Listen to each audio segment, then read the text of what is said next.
Hey, what is up, you guys? Of course, Mike is back, like I said he would. And today, we are reviewing the new.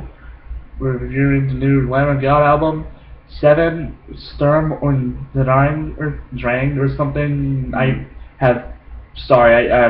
can't pronounce it for the life of me. I'm sorry.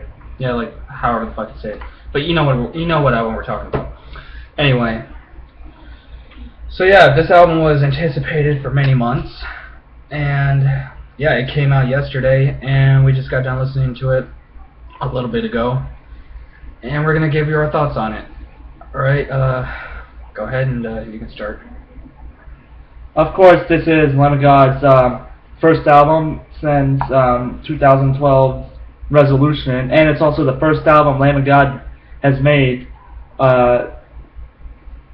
with Randy Blythe, who just got out of prison. So yeah,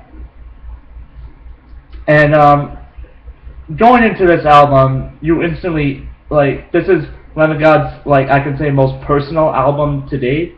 Yeah. Because Randy Blythe wrote all of these lyrics himself. All of it is based on his time at the prison. Still Echoes actually has lyrics that pertain to the prison.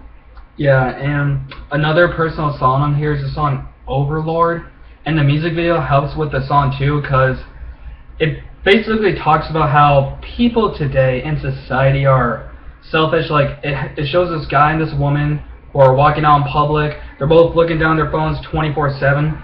And there's all sorts of terrible stuff happening all around them. People getting killed, attacked, beaten up. People getting hurt, and they don't pay any attention to them, and they don't try to help them at all. And it shows how people can be selfish nowadays, especially on their phones. Yep. Which sadly is true. So, and I thought that was a powerful message, and the song's good too. Yeah. Sorry if we're going off topic, but yeah. But all right, let's get back into this. Okay. So yeah. Like I said, this is one of their most personal albums to date. Like I said, Randy Blythe's written all of the lyrics himself. Mhm. What else? Randy Blythe does a lot of singing on this album. Yeah. This is something I haven't heard yet. Randy Blythe's actually doing some real singing, clean vocals. And the guy can sing. He really can. Yeah. This is the first time I've ever heard his actual voice. You know what I mean? They're one of those metalcore bands that has no clean vocals whatsoever. This album, showcases the very first use of clean vocals from Lamb of God. Yeah, which, I don't really hear too much from a groove metal band. I really don't. And Lamb of God, they're actually one of my favorites in the groove metal genre. Yeah, groove metal, metalcore, whatever you want to call them. Yeah, they're groove, thrash, and metalcore. Yeah. So yeah. Yeah, what else? And of course Randy Blythe is different too. He's got dreadlocks. Remember when he used to be bald? Yeah. And alright, let's see what else. Oh yeah, and Chris Adler, phenomenal drum work on this album. The guitars, the bass. The bass, you can actually hear it clearly in some of the songs. Mhm. What else? The instrumentation from the guitars are pretty damn good too, as always, especially the solos. Yeah, and Lamb of God, still they do not disappoint for me. Excuse me. Every album I've heard from them is phenomenal, and this is probably one of my it's one of my favorite albums since Wrath. I'm not saying I didn't like Resolution. It was a good album, but they could have done a little better on it, but they still did not disappoint for me. That was still a great album for me. And this album is certainly a step up. Yeah, same here for me. I don't think Lamb of God's ever disappointed. I just thought on some stuff they could have done a little bit better, that's all. So yeah, especially with Resolution, which, as you saw in my CD collection video, I do have. Alright. So, all in all, I would give this album a 9.2 out of 10, and you will definitely see this album on my I don't know if I'm doing like a top 20 or top 25 at the end of this year, but you'll definitely see this album in the top 10, if not the top 5. Oh yeah. That's the one thing I have to mention.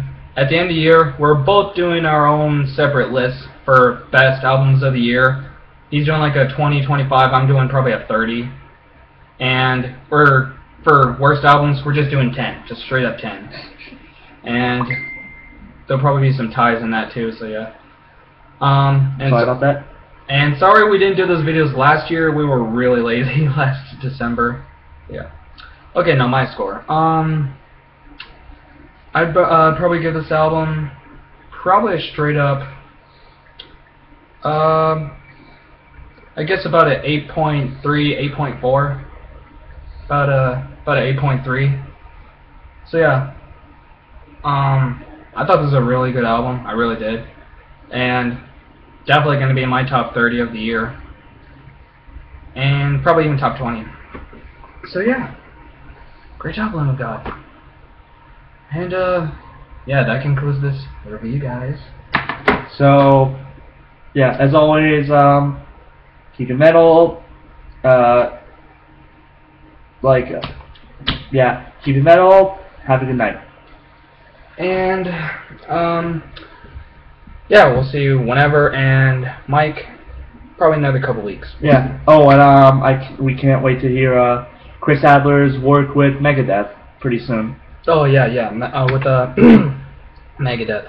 And I can tell you that album is probably easily be better than Super Collider.